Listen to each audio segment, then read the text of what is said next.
Hello everyone, কেমন আছো তোমরা সবাই? তো আজকে ছিল আমার সত্যনারায়ণ পুজোর নেমন্তন্ন। আমি যাব আর আমার ভাইও যাবে। যেহেতু পুজোটা আমার দাদুর বাড়িতে হবে, একটু বড়সড় করেই হবে, অনেকে আসবে, তো নিজেকে তো একটু রেডি করতে হবে। আজকে অনেক দিন পরে একটু সাজগোজ করব, তো ভাবলাম তোমাদের সঙ্গেও একটু শেয়ার করি। এখানে আমি মুখে সবার প্রথমে একটু ময়শ্চারাইজার লাগিয়ে নিচ্ছি। ঠান্ডার দিনে কিন্তু মুখে ময়শ্চারাইজার লাগানো মাস্ট, আর এটাকে ভালো করে মাসাজ করে সানস্ক্রিনটা ইউজ করতে হবে যদি দিনের বেলা হয়। আর আমি যেহেতু রাতে যাব, তো আমি এখানে সানস্ক্রিনটা স্কিপ করলাম। শীতকালে কিন্তু শরীর প্রচণ্ড ড্রাই লাগে, তো মুখের সঙ্গে সঙ্গে শরীরটাকেও একটু যত্ন করতে হবে। তো এখানে মুখে তো আমি নিভিয়ার ক্রিমটা মেখেই নিয়েছি, আর শরীরে এখানে একটু বডি অয়েল দিয়ে নেব। আর এই অয়েলটা না আমার খুব ভালো লাগে, বিশেষ করে এই বডি অয়েলটার যে স্মেলটা, এটা তো আমার বারবার শুধু নিতে ইচ্ছে করে। খুব সুন্দর একটা গন্ধ এটা।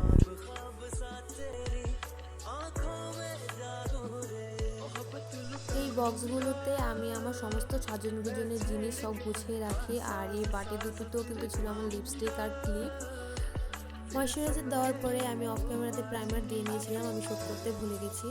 আর এখন যেটা লাগাচ্ছি সেটা হলো লিকমের যে বিবি সিসি ক্রিমটা হয়, সেটা আমি হালকা করে একটু লাগিয়ে নেব। মুখটা নয়তো প্রচণ্ড কালো লাগে। অ্যাপ্লাই করে নেওয়ার পর এখানে আমি আর কোনো ব্লেন্ডার ইউজ করলাম না, হাত দিয়ে ভালো করে এটাকে আমি মুখে ব্লেন্ড করে নিলাম। আর এটাকে যদি তোমরা ভালো করে ব্লেন্ড না করো, তাহলে কিন্তু মুখে একদম সাদা সাদা একটা বাজে অন্যরকম একটা হয়ে থাকবে। তো এটাকে ভালো করে মুখে সুন্দর করে একটু ব্লেন্ড করে নেবে হাত দিয়ে, বা যারা তোমরা ইচ্ছে হয় যদি ব্লেন্ডার ইউজ করার তাহলে ইউজ করো, কিন্তু আমার মতো ব্লেন্ডার থেকে হাত দিয়েই ভালো হয় এটা। মেকআপ করার জন্য আমার কাছে কিন্তু অনেকগুলো ব্রাশই আছে, কিন্তু যার মধ্যে আমি জাস্ট 2-3টি ইউজ করেছি, বাকিগুলি কিন্তু আমার এমনি এমনি পড়ে থাকে। সেই রকম একটা মেকআপ করিও না। কোথাও যাওয়ার আগে নিজেকে দেখতে যাতে একটু ভালো লাগে, বাস এতটুকুই মেকআপই করি। বেশি মেকআপ আমার পার্সোনালি এমনিতেও পছন্দ নয়। আমার মতো কারা কারা আছো যারা পার্লারে গিয়ে আইব্রো করতে একদমই অপছন্দ করো? আমি কিন্তু আইব্রো করিই না। আর সত্যি কথা যেটা, আমার না প্রচণ্ড ব্যথাও করে। আমার স্কিন কিন্তু প্রচণ্ড অয়েলি। সাজগোজ করে কোথাও যাওয়ার পর বা এমনিতেও আমার মুখে একটা তেলতেলে কেমন যেন একটা হয়ে থাকে, যে সেটা একটু কম হওয়ার জন্য আমি এখানে ভালো করে মুখে পাউডার দিয়ে নিচ্ছি। পাউডার দিলে অয়েলিনেসটা একটু কম হয়।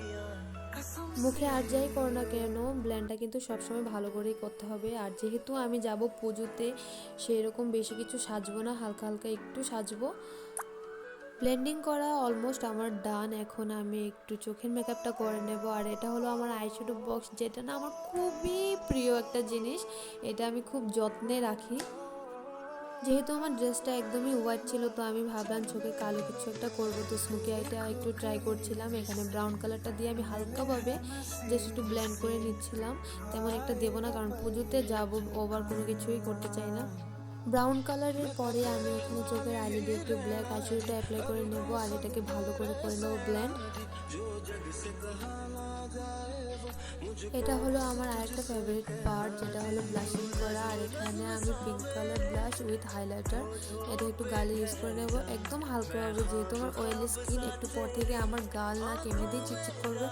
মেকআপ আমার অলমোস্ট ডান। এখন আমি একটু সেটিং স্প্রে ইউজ করে নেব। এরপরে আমি এখানে ট্রানজ্যাকশন করে আমার চুলটাকেও রেডি করে ফেললাম। আর প্রথমে আমি এখানে নিউড লিপস্টিক ইউজ করেছিলাম, কিন্তু যেটা আমার সঙ্গে একদমই স্যুট করছিল না। তারপরে এটা আমি চেঞ্জ করে আবার রেড লিপস্টিকটা দিই। হ্যাঁ, তারপরে আমার মনে হচ্ছিল যে এখন একটু ঠিকঠাক লাগছে। আর এই ইয়ারিংগুলো আমি মেলা থেকে নিয়েছিলাম, যেটা আমার খুবই ভালো লাগে। আমি শাড়ি, চুড়িদার, কুর্তি সব কিছুর সঙ্গে মোটামুটি এগুলি ইউজ করি। আর এখন আমি অলমোস্ট রেডি হয়ে গেলাম। আর পরে আমি জানতে পারলাম যে আমাদের সঙ্গে আমাদের এই পুচকু বোনটাও যাবে। ও কিন্তু একদম রেডি হয়ে চলে এসছে বাড়ি থেকে। সো বাই, ভিডিওটা ভালো লাগলে প্লিজ একটা লাইক করে দিও। টাটা।